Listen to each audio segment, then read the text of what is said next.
ಭಾರತೀಯ ಬಾಹ್ಯಾಕಾಶ ಸಂಶೋಧನಾ ಸಂಸ್ಥೆ ಇಸ್ರೋ ಅತ್ಯದ್ಭುತ ಸಾಧನೆಯನ್ನ ಮಾಡಿದೆ. ಪಿಎಸ್ಎಲ್ವಿ ಮೂಲಕ ಬಾಹ್ಯಾಕಾಶಕ್ಕೆ ಕಳುಹಿಸಲಾಗಿದ್ದ ಅಲಸಂಡೆ ಕಾಳು ಯಶಸ್ವಿಯಾಗಿ ಚಿಗುರೊಡೆದಿದೆ.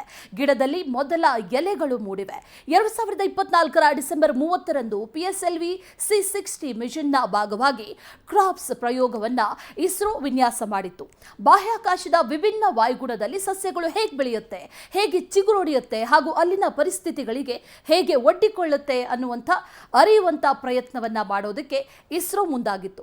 ಉಡಾವಣೆ ಆದಂಥ ಕೇವಲ 4 ದಿನಗಳಲ್ಲಿ 8 ಅಲಸಂಡೆ ಬೀಜಗಳು POEM4 ಪ್ಲಾಟ್ಫಾರ್ಮ್ನಲ್ಲಿ ಮೊಳಕೆ ಒಡೆದಿದೆ ಅಂತ ಇಸ್ರೋ ಫೋಟೋ ಶೇರ್ ಮಾಡಿದೆ. ಈ ಮೂಲಕ ಮೈಕ್ರೋಗ್ರಾವಿಟಿ ಪರಿಸ್ಥಿತಿಗಳಲ್ಲಿ ಸಸ್ಯ ಬೆಳವಣಿಗೆಯನ್ನು ಅರ್ಥ ಮಾಡಿಕೊಳ್ಳುವಲ್ಲಿ ಇದು ಪ್ರಮುಖ ಆಗುತ್ತೆ. ಜೊತೆಗೆ ಭವಿಷ್ಯದ ಬಾಹ್ಯಾಕಾಶ ಕಾರ್ಯಾಚರಣೆಗಳಿಗೆ ಈ ಪ್ರಯೋಗ ಬಹಳ ನಿರ್ಣಾಯಕವಾಗಿದೆ. ಇದರಿಂದ ಭವಿಷ್ಯದಲ್ಲಿ ಗಗನಯಾತ್ರಿಗಳಿಗೆ ಆಹಾರ ಭದ್ರತೆಯನ್ನ ಖಾತ್ರಿಪಡಿಸುವ ಗುರಿಯನ್ನ ಭವಿಷ್ಯದ ಅಧ್ಯಯನಗಳಿಗೆ ಇದು ದಾರಿ ಮಾಡಿಕೊಡುತ್ತೆ. ಅದಕ್ಕೆ ಅಲ್ವಾ ನಾವು ಯಾವಾಗಲೂ ಹೇಳೋದು ನಮ್ಮ ಇಸ್ರೋ ನಮ್ಮ ಹೆಮ್ಮೆ ಅಂತ.